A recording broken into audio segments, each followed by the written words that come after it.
Este domingo 27 de febrero es una gran alegría para nosotros llevar a usted este servicio en línea, este servicio de alabanza y de adoración. La parte de la alabanza la dirigirá nuestro amado hermano Juan Carlos Alvarado y luego de su intervención tendremos una meditación en la palabra del Señor. Así que le invito a que cantemos con Juanca y que adoremos al Señor. Y nos vemos enseguida para el mensaje. Yo quiero ser de ti un instrumento. Quiero servirte con fidelidad. Quiero adorarte con integridad y ser más como tú.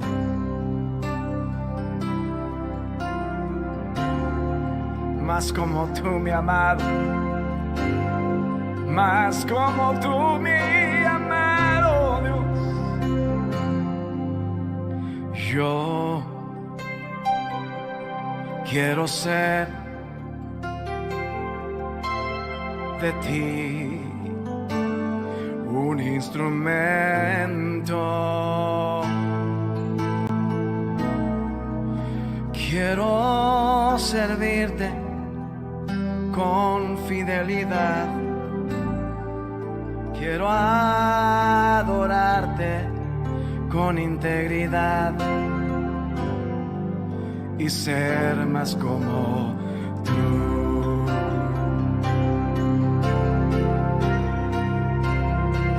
Alguien dice, dame más de ti, sí, dame más de ti. Lo único que quiero, Señor, es ser más como tú. Alguien que quiera ser más como Él, vamos, dile, dame más de ti, sí, dame más de ti. Lo único que quiero, Señor, es ser más como tú.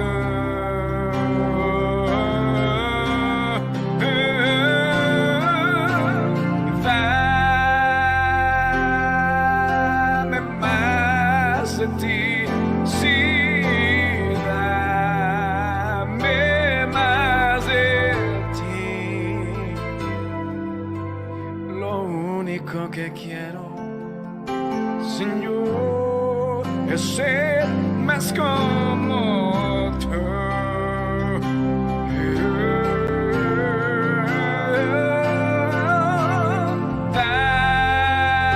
Dame más de ti, sí, dame más de ti,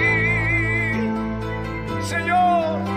Lo único que quiero, Señor, es ser más como tú, amado Dios, amado Padre, amado Espíritu Santo, ayúdame, amado Dios, amado Padre, Espíritu Santo, ayúdame, quiero ser más como tú.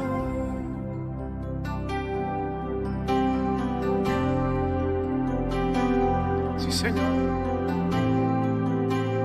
Alguien lo puede cantar conmigo, con convicción en su corazón. Yo quiero ser de ti un instrumento. Aleluya. Quiero fidelidad. Quiero adorarte con integridad y ser más como tu Jesús. Él está aquí. Alguien dígale conmigo: quiero ser más como tú, Señor.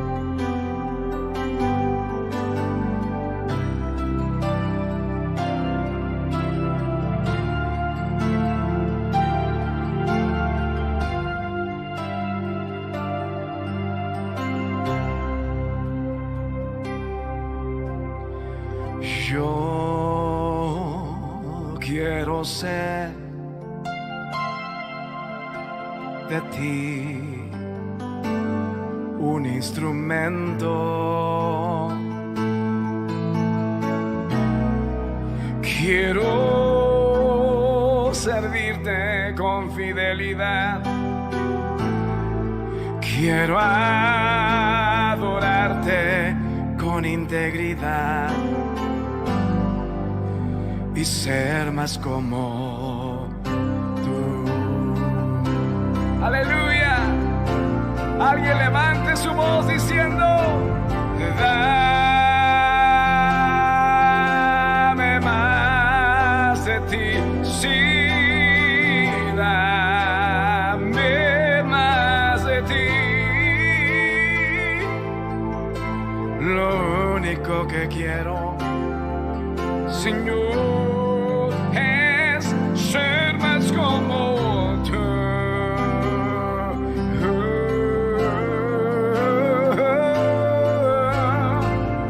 Dame más de ti, sí, dame más de ti. Lo único que quiero, Señor, es ser más como tú. Aleluya. Sí, mi Padre. Vamos, alguien dígale: dame más de ti. Sí, dame más de ti. Lo único que anhelo, Señor, es ser más como tú.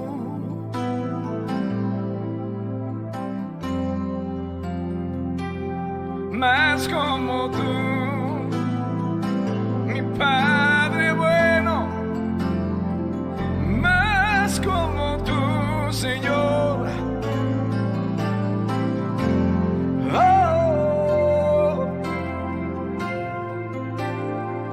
sí, Jesús. La última vez. Yo quiero ser de ti un instrumento.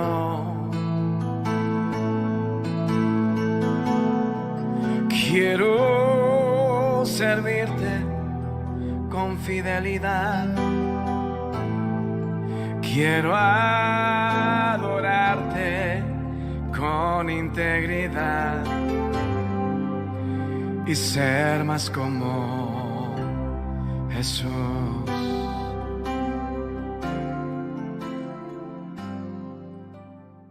Gracias, Juanca. Es hermoso cantarle al Señor, de veras. Que Dios te bendiga a ti y a tu amada esposa en este ministerio tan lindo de alabanza y de adoración que Dios les ha concedido. Y nosotros nos complacemos en cantar juntamente contigo, hermano. Así que Dios te bendiga. Bueno, después de este tiempo de alabanza, ahora meditemos la palabra de Dios. El tema que está enfrente de nosotros es el tema del perdón. El perdón, tan necesario el perdón, ¿verdad? Dice un dicho popular: errar es de humanos, dice. Errar es de humanos. porque es nuestra naturaleza. Somos mortales y somos corruptibles y por lo tanto erramos. Como parte de ese errar, muchas veces cometemos pecados. Eh, Incluso la palabra hebrea para pecado, una de las palabras que tipifican el pecado es hatat, y esa palabra significa errar, errar.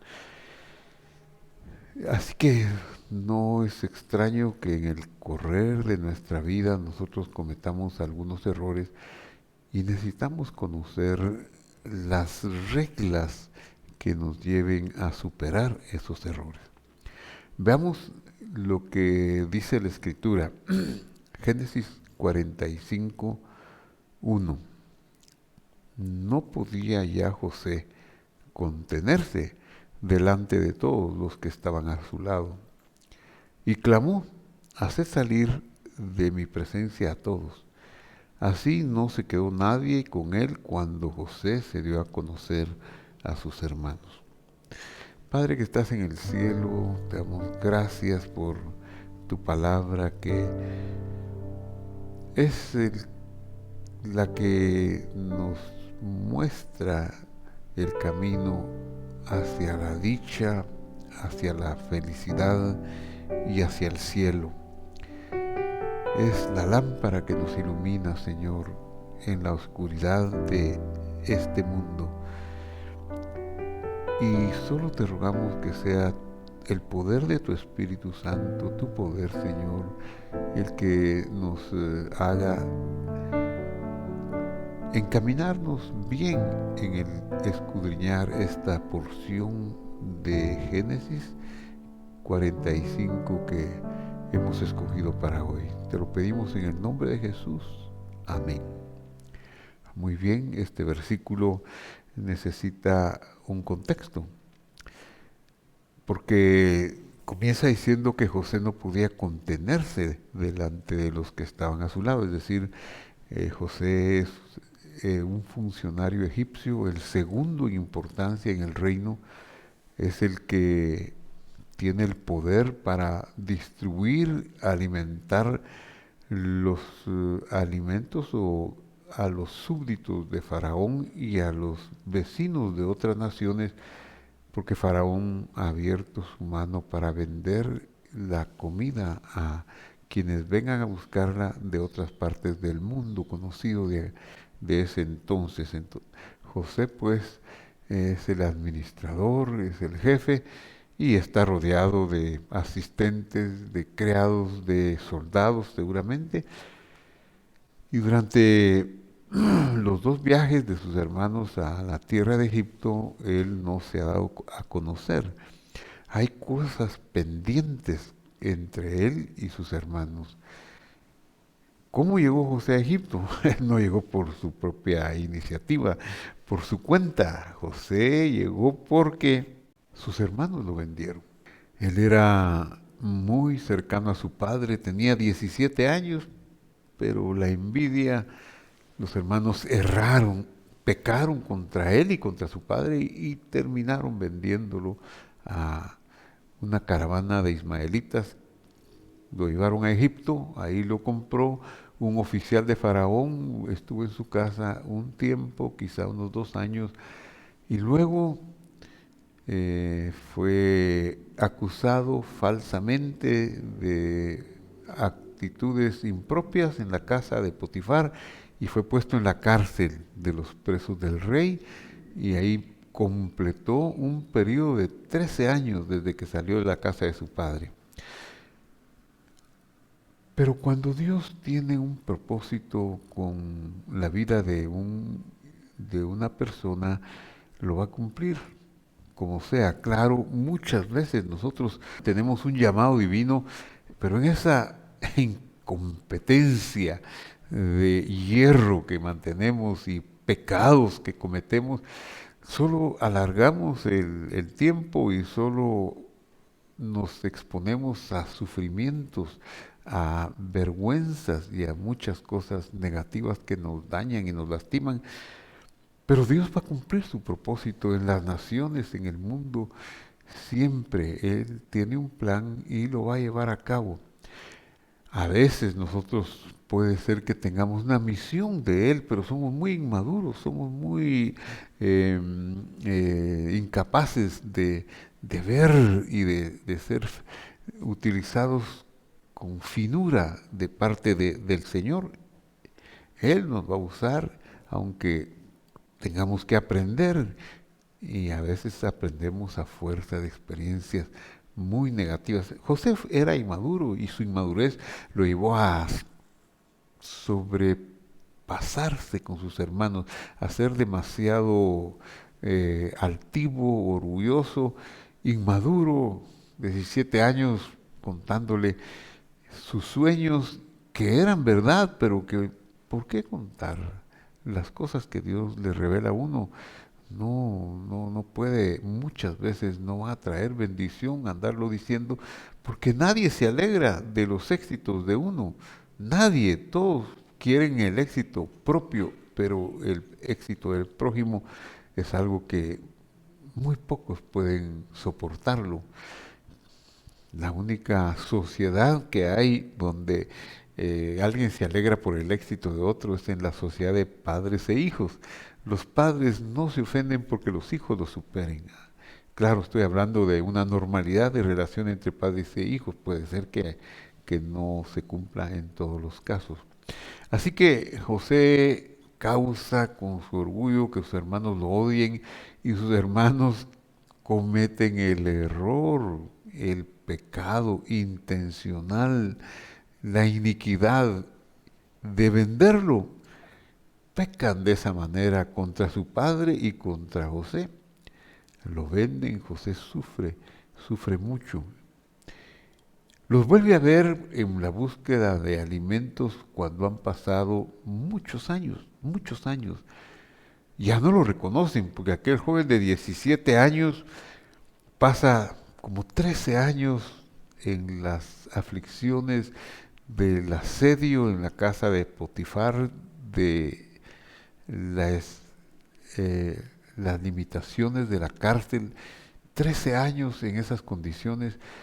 Ahí tiene tiempo para pensar, para madurar y para ponerse seguramente en las manos de Dios, que va a hacer de su vida. De pronto surge una posibilidad, Dios le da la habilidad de analizar y de interpretar los sueños de Faraón. Eso lo lleva a tener una posición increíblemente elevada, a ser el virrey de Egipto. Ya como virrey de Egipto tiene el poder de vida y de muerte de los egipcios, y con la inteligencia que ha recibido aprovecha 7 años que Dios ha revelado de gran prosperidad, pero ya sabe que vienen 7 años de hambre, así que no se come la abundancia de los 7 años, crea silos, crea almacenes y hace tantas cosas que permitan guardar el grano, la comida para los años de hambre que vendrán. En Canaán, una tierra vecina a Egipto, no tienen esa revelación. Ellos no tienen esos 7 años de abundancia y no guardan comida. Cuando viene la apretura, saben que en Egipto hay comida y que la están vendiendo. Visitan a José. José lo reconoce de inmediato y ellos no lo reconocen y claro, lo tratan con gran respeto, y los sueños que José, siendo un muchacho de 17 años, tuvo empiezan a cumplirse punto por punto, punto por punto. Ellos se inclinan ante él, ellos lo reverencian, etcétera, etcétera. Y la parte culminante es cuando en el capítulo 44, cuando José, después de apretar a sus hermanos, de tratarlos con indiferencia y con una dureza casi que raya en la crueldad, decide quedarse con Benjamín. Eso haría que Jacob, su padre, muriera. Eso no lo soportaría Jacob, la pérdida de otro hijo, porque a él le han dicho que José ha muerto, que lo despedazó una fiera, y ahora el otro hijo, el pequeño, que José, usando su poder y de artimañas, hace que llegue a Egipto, lo captura para quedarse con él y mandar a sus hermanos sin él. Ahí es donde Judá toma un papel, el papel líder de las tribus, toma el papel de la tribu real, pero ese papel no es el papel de sírvanme, yo soy el de la tribu real y ahora inclínense ante mí, sino que es el papel de la humillación. Él se humilla y le habla con una humildad a José, una humildad tan grande. Reconoce que ellos han pecado contra Dios, reconoce que ellos han cometido errores muy grandes, pero que él ha puesto su vida ante su padre, de que le devolverá a su hermano Benjamín, que no le va a pasar nada, y solo porque José ha exigido que llegue para comprobar que lo dicho anteriormente es verdad, es que le piden a Benjamín a su padre. Ahora que José, usando siempre de su poder y artimañas, se queda con Benjamín y no lo deja regresar con ellos, ahí es donde Judá muestra su grandeza, humillándose.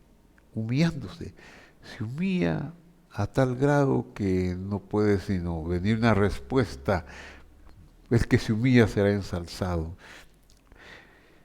Le dice a José, su hermano: yo me quedo en lugar de mi hermano, yo me quedo como esclavo en lugar, porque no soportaría, preferiría morir eternamente a que mi padre tenga el dolor de perder a su otro hijo. No puedo soportarlo. Yo me quedo en su lugar, tómame a mí como esclavo, te lo ruego. Mi padre no va a vivir, mi padre no soportará esta prueba. Esta situación a José como dice el versículo, ya no pudo contenerse. Cuando Judá se acercó con estas palabras y le dice de corazón, José nota un cambio en Judá. José nota que ya no es aquel hombre envidioso, aquel hombre enojado, aquel hombre altivo que está dispuesto a matarlo con tal de que su hermano José no esté con esos sueños que dice tener. Bueno, al final de cuentas no lo matan. Por un poquito deciden no matarlo, deciden venderlo. Pero Judá es un instrumento como el portavoz del sentimiento de los demás hermanos, de los otros 10 hermanos, y deciden decirle a su padre que su hijo, José, su hijo preferido, lo mató una fiera en el desierto, y le llevan la túnica de José, las ropas de su hijo manchadas de sangre, para que Jacob reconozca que su hijo está muerto. Pasan 22 años, como ya lo he dicho. Jacob lo dejó de ver a los 17 años, y cuando Faraón lo eleva de la cárcel, José tiene 30 años, es decir, han pasado 13 años desde que salió de la casa de su padre hasta que sale de la cárcel, 13 años. Luego vienen 7 años de abundancia. Ya José tiene entonces 30 más 7 años, ya tiene 37 años de edad, y luego pasan 2 años de hambre, porque al final de los 2 años de hambre es que Jacob manda a comprar comida a Egipto, y es cuando suceden los hechos relatados en los versículos finales del capítulo 44 y en este capítulo 45. Pasado entonces ya José de 39 años, menos 17 que tenía cuando su papá dejó de verlo, cuando sus hermanos lo vendieron, 22 años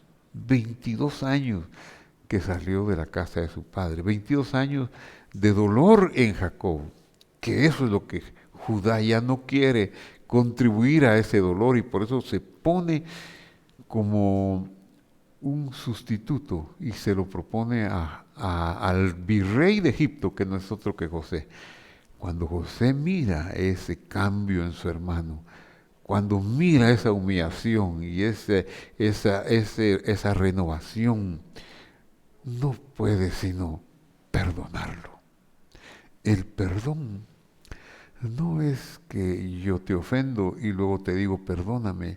El perdón es algo más profundo. El perdón lo tiene que anteceder un arrepentimiento profundo, una fuerza divina que nos haga ver que lo que hemos hecho fue muy, muy feo, muy negativo, y que eso nos molesta tanto que preferiríamos morir o preferiríamos cualquier sacrificio, pero estamos dispuestos a actuar de manera diferente. Es lo que Judá ha mostrado en los últimos versículos del capítulo 44. José ya no pudo contenerse. Está a punto de estallar su corazón, de decirle a sus hermanos la verdad. Yo he estado nada más, cada vez que los veo quisiera abrazarlos, pero yo no he querido abrazarlos porque no sé si ustedes todavía son aquellos que me quisieran matar. No sé si ustedes han cambiado, seguramente tiene una dirección divina, seguramente Dios es el que lo ha empujado a que no se dé a conocer a sus hermanos y que Él pueda darles la oportunidad a sus hermanos de mostrar su arrepentimiento. Porque eso es lo que sucede en este caso. Los hermanos de José, representados por Judá, están mostrando actos dignos de arrepentimiento, no solo pedir perdón por pedir perdón, sino actos dignos de arrepentimiento, sentidos de corazón, dispuestos a actuar en consecuencia con lo que se dice de arrepentido que uno está, y nadie más que Judá y el consenso de sus hermanos han hecho esa expresión tan clara: estoy arrepentido, aquí me tienes, tómame, déjame a mí como preso, pero deja ir a mi hermano para que vea a su padre y mi padre no sufra. Así que, repito la lectura, no podía ya José contenerse delante de todos los que estaban a su lado, y clamó: haced salir de mi presencia a todos. Así que no quedó nadie cuando José se dio a conocer a sus hermanos. Qué impresionante esta escritura. Entonces se echó a llorar a gritos. Eso, aquí estamos viendo a un hombre ofendido, a un hombre lastimado, herido, como lo he dicho, por esos 13 años en la cárcel, 7 años o 9 años en el gobierno egipcio, con grandes honores y gran poder, pero con un corazón todavía dolido, con un corazón separado de sus hermanos. Se echó a llorar a gritos, y lo oyeron los egipcios y lo oyó también la casa de Faraón. Y dijo José a sus hermanos: yo soy José. Yo soy José. ¿Vive aún mi padre? Sus hermanos no pudieron responderle porque estaban turbados ante él. Estaban avergonzados. Qué terrible ha de haber sido para ellos ese despertar, que el hombre que les ha vendido el trigo en el primer viaje, el hombre que les devolvió el dinero en el costal y que dejó preso a uno de ellos, a Simeón, y que ahora pretendía quedarse con Benjamín, no es otro más que aquel que ellos menospreciaron 22 años antes. Qué turbación tan grande, qué asombro tan grande. Esto no puede ser otra cosa sino un conocimiento sobre la ley de la siembra y la cosecha. Todo lo que el hombre sembrare, eso también segará, sea bueno o sea malo, nada se quedará sin su cosecha. Esa ley es inexorable y funciona sin importar si la creemos o no la creemos, sin importar si nuestras intenciones son buenas o son malas. De plano, que si sembramos para mal cosecharemos mucho mal, no la cantidad que sembramos, sino mucho mal. Si sembramos un acto de amor, un acto de bondad, cosecharemos no el acto que sembramos, sino mucho amor, mucha bondad. Esa es la ley. Y también podemos ver aquí como una imagen, como una representación de Dios que perdona, que cuando ve a un hombre pecador que se arrepiente, como lo dijo el Señor, gran gozo hay en el cielo cuando un pecador se arrepiente. Es que eso causa en Dios una alegría.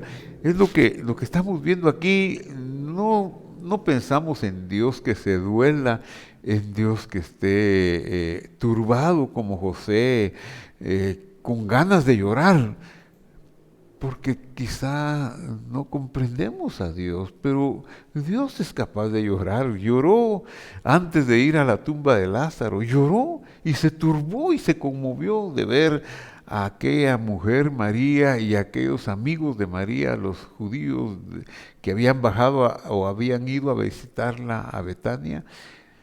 Él lloró. ¿Y por qué lloró si en 10, 15 minutos va a resucitar a Lázaro?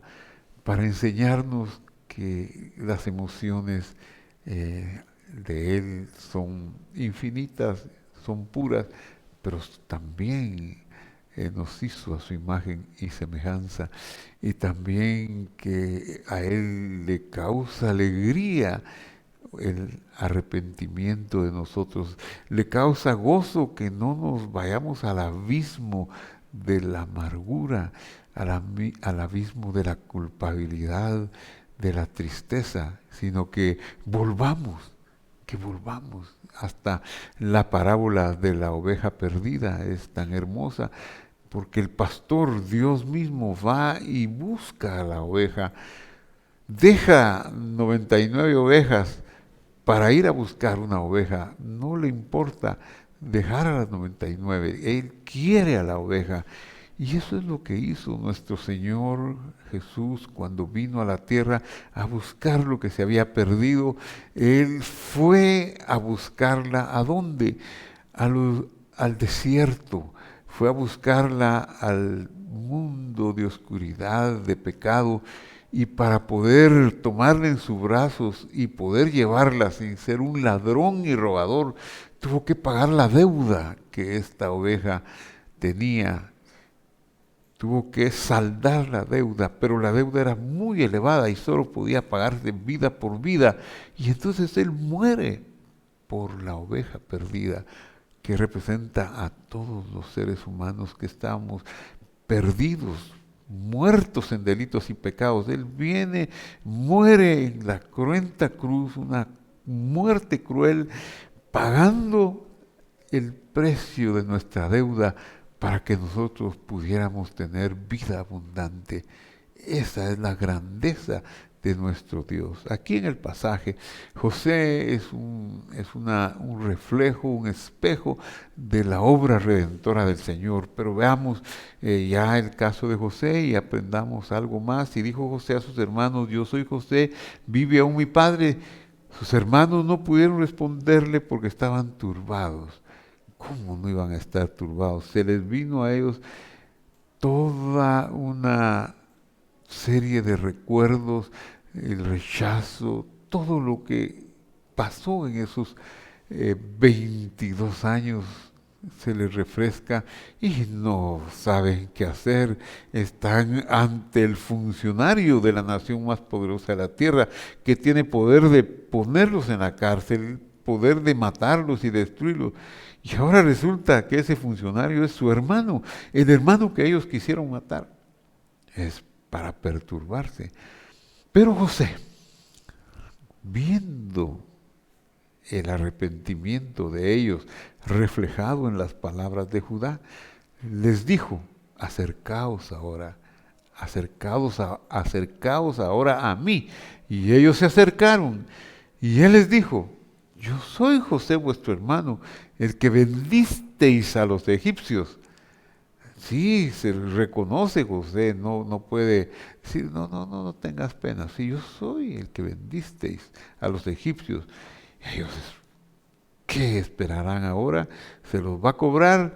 Pero mire lo que dice la Escritura. En el verso 5, 45:5 de Génesis. Ahora pues, dice, la grandeza de José, la grandeza de Dios es que Él perdona y que cuando perdona, ya perdonó, ya no está echando en cara, como decimos, ya no está cobrando cuentas. Y claro, si Él pagó la deuda, ¿por qué nos va a pedir a nosotros que paguemos la deuda? Ahora pues no os entristezcáis ni os pese haberme vendido acá, porque para salvar vidas me envió Dios delante de vosotros. José lo pone de una manera tan dulce. Miren, el hambre iba a venir, el dolor iba a venir y eso estaba decretado sobre el mundo. Ustedes y mi padre hubieran pasado penurias, hambre y quizá muerte, pero por eso me envió a Egipto. Claro, en nuestra imperfección, yo cometí mis errores, ustedes cometieron sus errores, pero el propósito divino tenía que cumplirse fielmente y la vida de ustedes tenía que continuar. Entonces José es tan noble, su corazón está tan sano y eso nos muestra que cuando apresó a Simeón, que cuando los trató con dureza, que cuando se quiso quedar con Benjamín, lo que estaba haciendo era indagarse si sus hermanos eran los mismos o habían cambiado, si tenían un arrepentimiento genuino o eran dignos de un castigo. Cuando ve que ellos sí han cambiado y se han arrepentido, ahora les suaviza, les quita la pena y la vergüenza. Le dice, no os entristezcáis, ni os pese haberme vendido acá para salvar vidas. Me envió Dios delante de vosotros. Bueno, recordamos que Dios, ¿cómo es posible que Dios pueda estar detrás de la venta? Casi lo matan, lo venden a una caravana de ismaelitas, lo venden y no saben más de él por 22 años, pero la mano de Dios nos va a cuidar. Por eso, si tenemos un propósito, es decir, si a cada uno de nosotros Dios nos ha dado un propósito de vivir, y mientras ese propósito esté vigente, no temamos, lo vamos a cumplir. Y es mejor si lo cumplimos sin dolor. ¿Y cómo cumplir los planes de Dios sin dolor? Pues ahora tenemos la revelación de la palabra, que es una lámpara que nos ilumina en el lugar oscuro, y haríamos muy bien en escudriñarla, conocer la voluntad de Dios, sus mandamientos, su revelación, para que nosotros cumpliéramos su propósito con nuestra anuencia y no a pesar de nosotros, que seamos vendidos a Egipto y en una forma ciega estemos cumpliendo. Aquí José les muestra que la mano de Dios dirige el mundo y que va a hacer lo que él ha dispuesto a hacer. Y les dice, ha habido 2 años ya de hambre en medio de la tierra y aún quedan 5 en los cuales no habrá arada ni siega. Dios me envió delante de vosotros para que podáis sobrevivir por la tierra, para daros vida por medio de una gran liberación. Solo Dios conoce el futuro. No es nuestra fuerza, no es nuestro poder, nuestros ahorros, nuestra riqueza, lo que nos puede tener con dicha el día de mañana. Es su bondad y el propósito que tengamos nosotros para con Dios. El propósito propósito de Dios es que los hijos de Jacob formaran 12 tribus, que formaran una nación. El propósito de Dios era revelarles la Torá. El propósito de Dios era que naciera el rey David. El propósito de Dios era que naciera, que hubiera una persona, una virgen, donde él vendría como una semillita para tomar forma de hombre y de esa manera pagar la deuda y darnos salvación. Así que, verso 8:45, no me enviasteis acá vosotros, sino Dios. ¡Qué grandeza! Eso, todo es para bien, todo es para bien.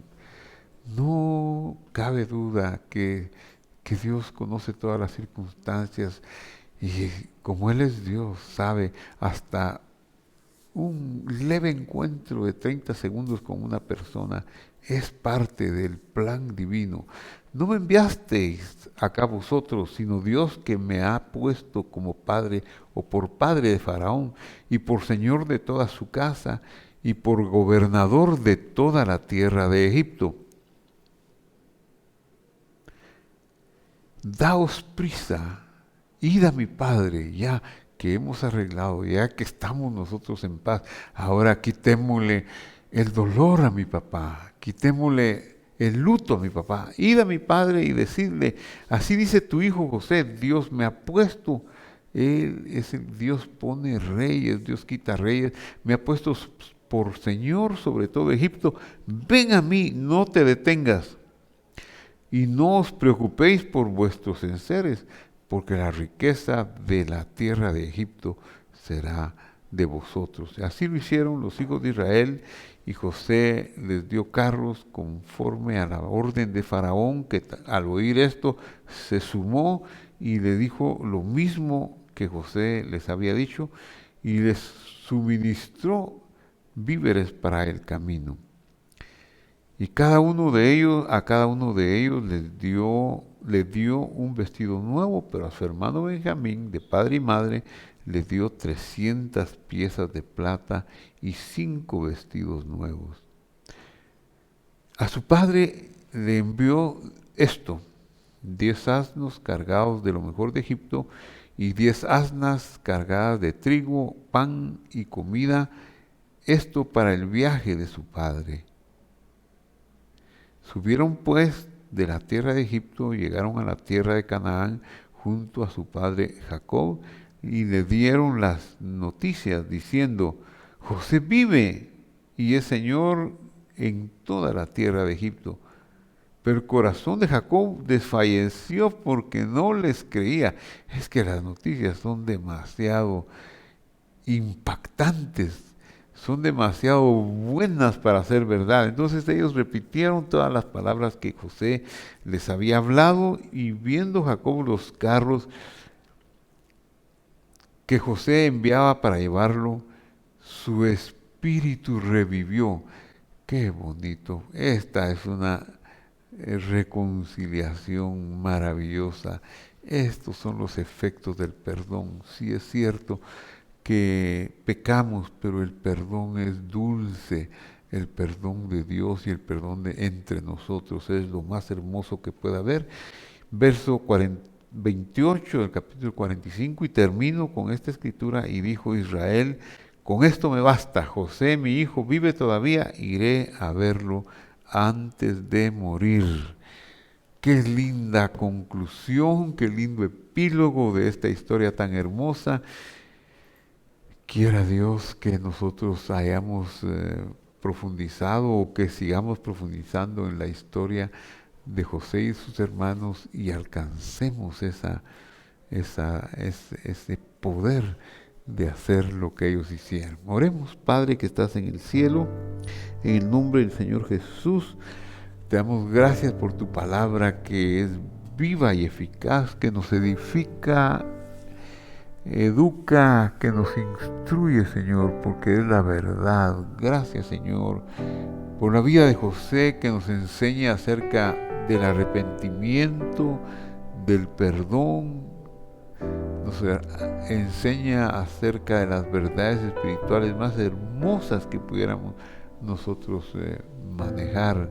Gracias, Padre, en el nombre de Jesús de Nazaret. Amén y amén.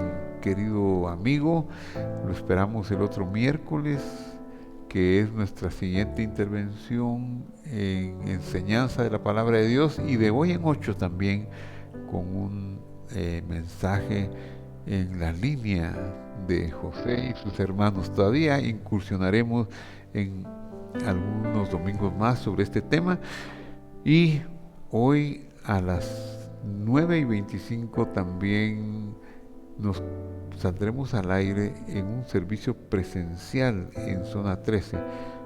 Comenzaremos a las 10 de la mañana, pero a las 10:25 estaremos saliendo al aire. Que Dios lo bendiga y lo guarde, lo proteja, lo prospere, y que esté usted siempre feliz. Hasta la vista.